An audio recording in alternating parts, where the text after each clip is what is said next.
Karena kesalahan Khawarij. Khawarij itu satu kelompok ekstrim yang tidak mengikuti Sayyidina Ali, juga gak ngikuti Sayyidina Muawiyah. Tidak ngikuti Ali, juga gak ngikuti Muawiyah. Disebut Khawarij. Khawarij itu jamaknya Kharijah. Dia keluar dari pikiran ala Sayyidina Ali, juga keluar pikiran dari Muawiyah. Di sini disebut dia khurud. Khurud dari kata Khawarij. Serba keluar, dia tidak ngikuti sana, tidak ngikuti sini. Akhirnya disebut Khawarij. Nah, Khawarij itu orang yang berpikir sesuai kritik yang dilakukan Quran. Tapi mereka lupa bahwa yang punya otoritas kritik itu Allah. Karena yang kalau boleh sama-sama terganggu, kerajaannya itu hanya Allah. Gini saya beri contoh ya. Yang punya hak ketika sepeda motor saya kamu pakai, yang punya hak menentukan itu gasap apa pinjem itu saya apa orang lain? Saya. Ketika yang pakai gak pamit itu teman akrab saya atau anak saya atau orang yang saya ridhoi, itu namanya gasap apa pinjem gak pamit? Ya udah, ini harus jelas. Tadi pagi saya ngaji direktorat, saya bilang di fikih itu ada istilah ulima ridhohu, sesuatu tidak pamit formal tapi sudah diketahui ridhonya. Makanya di fikih ada bab namanya mu'atoh, tadi pagi saya terangkan ya. Di perdebatan fikih itu ada bab namanya apa?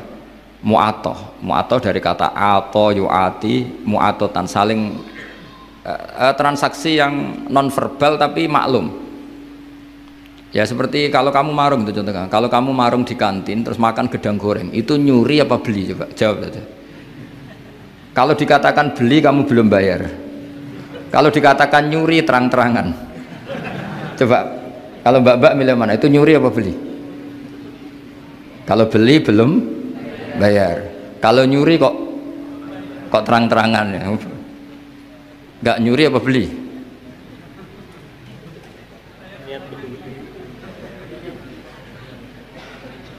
Jadi ada gedang goreng di warung, kamu datang langsung makan, ada kerupuk dimakan, ada telur asin dimakan, itu nyuri apa beli?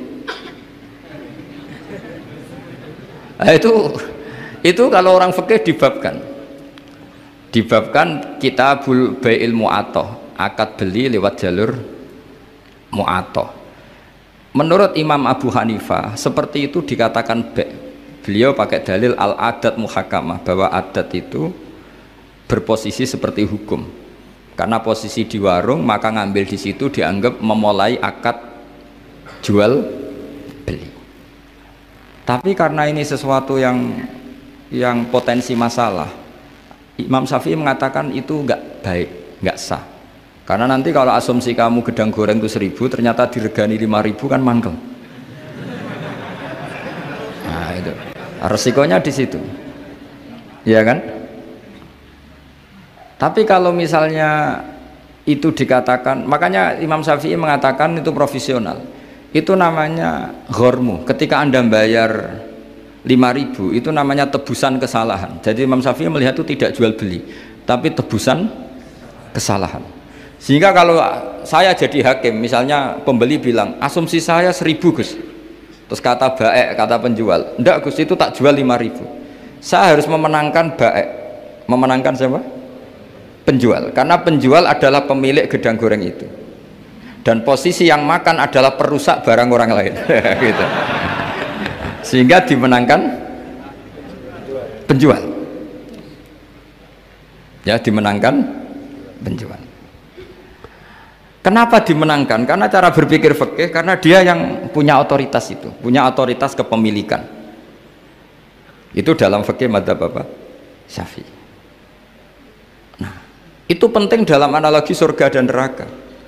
Orang Khawarij itu kalau ada orang dosa, itu dikatakan sudah tidak Islam lagi, dia sudah keluar dari Islam. Orang dosa itu wajib disiksa oleh Allah. Mereka bilangnya ya wajib. Dalam kelompok Islam itu ada kelompok namanya Khawarij, orang yang sangat ekstrim dalam berpikir. Dia mengkafirkan orang yang melakukan dosa apa? Besar, dihukumi kafir. Tapi pendapat ahli sunnah enggak, orang dosa besar ya dosa saja, tapi tidak usah dihukumi kafir. Kenapa?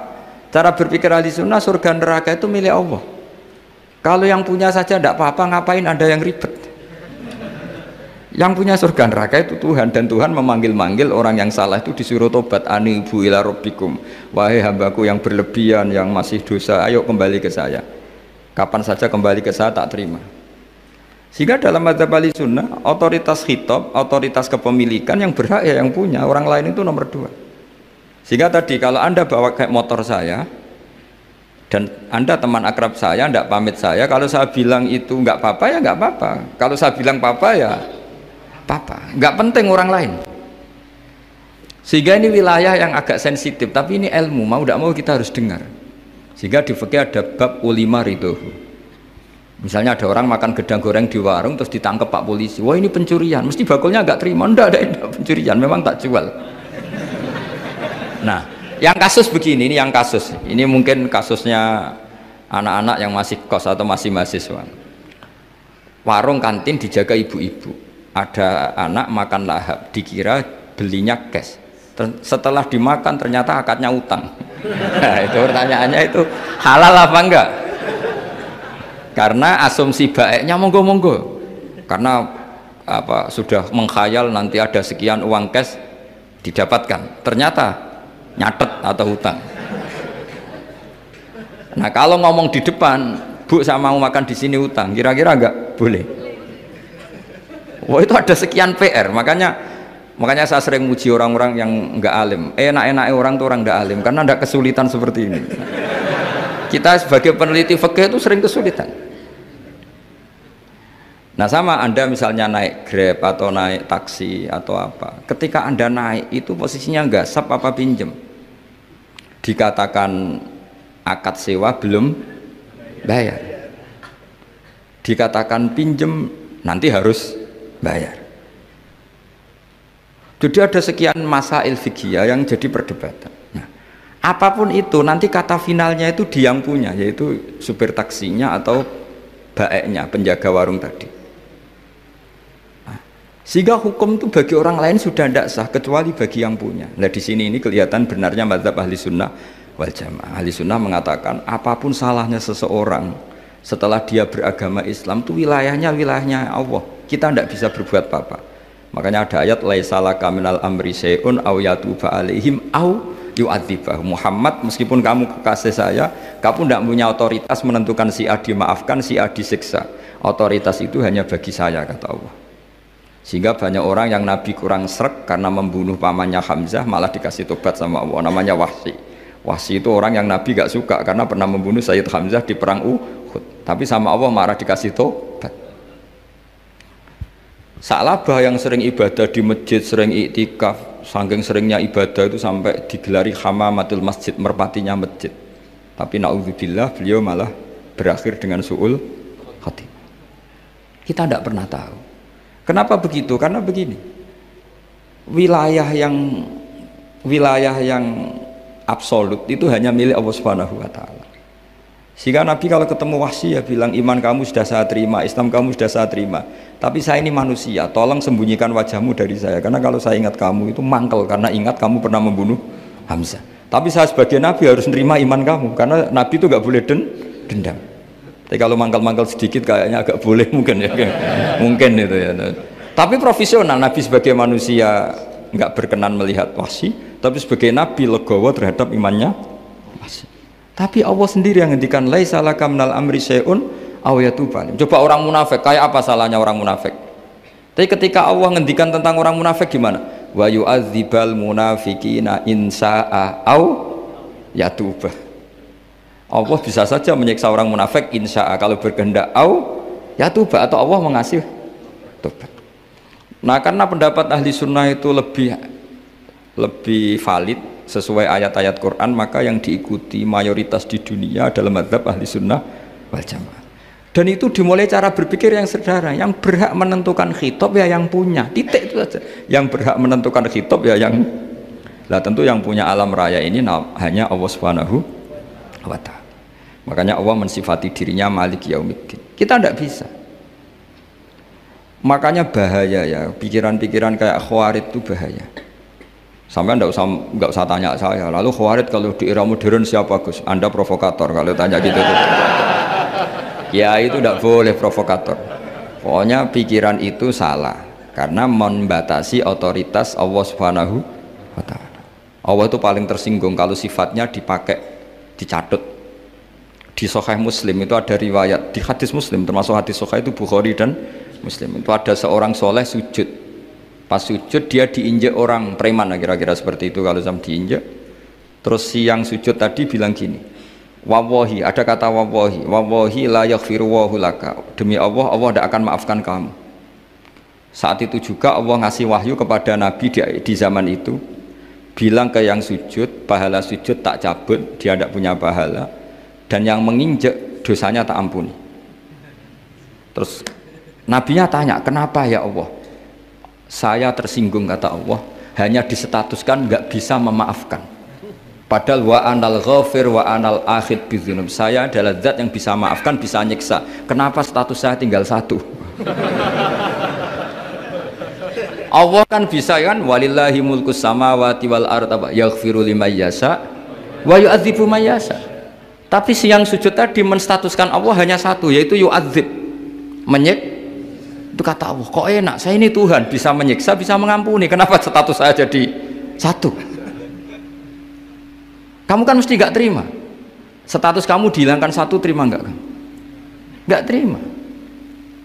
Sebagai suami kamu tetap punya dua status, bisa meneruskan nikah, bisa menceraikan. Coba status kamu tak ambil satu, nggak boleh menceraikan. Istri kamu gendut, walek, cerewet. Wah, posengnya bukan main itu. Sama mbak-mbak juga sama. Sebagai istri harus nurut sama suami gini-gini, tapi juga punya hak rafa, hak mengajukan gugatan cerai jika suaminya tidak jelas. Mau nggak dicabut status hak rafa? Nggak mau. Kalau punya suami walek, jelek, sengaja goda perempuan lain, itu kan. Nah, Allah itu punya status bisa memaafkan, juga punya status bisa menyiksa. Terus orang-orang yang sok soleh dengan tanda kutip itu kadang-kadang inginnya Allah tuh nyiksa terus sama musuhnya. Kalau sama dia memaafkan terus. Terus corong Jawa kan, aku mbahmu tapi kan gitu kira-kira gitu. Kok enak gitu. Nah, jadi ya sudah seperti itu. Lagi-lagi kata kuncinya apa? Beri otoritas itu hanya kepada Allah Subhanahu wa ta'ala, karena dia adalah pemilik otoritas sejati. Sehingga zaman Nabi siapa saja itu ya mungkin orang kayak apa dulu, Khalid bin Walid, perang Uhud kalah, itu panglimanya orang kafir zaman itu siapa? Khalid bin Walid. Dan dia melakukan pembunuhan masif zaman itu, tapi dia dikasih tobat, namanya Khalid bin Walid. Tapi Sa'labah yang tukang di masjid kadang berakhir seperti itu. Ya sudah, akhirnya kita mau tidak mau ya sudah introspeksi.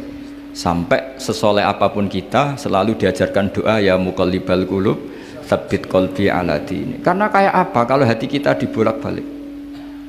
Karena cara berpikir tentang Islam dan tentang ateis atau tentang kekafiran itu mirip satu visi. Makanya hati-hati mahasiswa, karena senangnya berpikir sendiri, kadang ngelantur kemana-mana.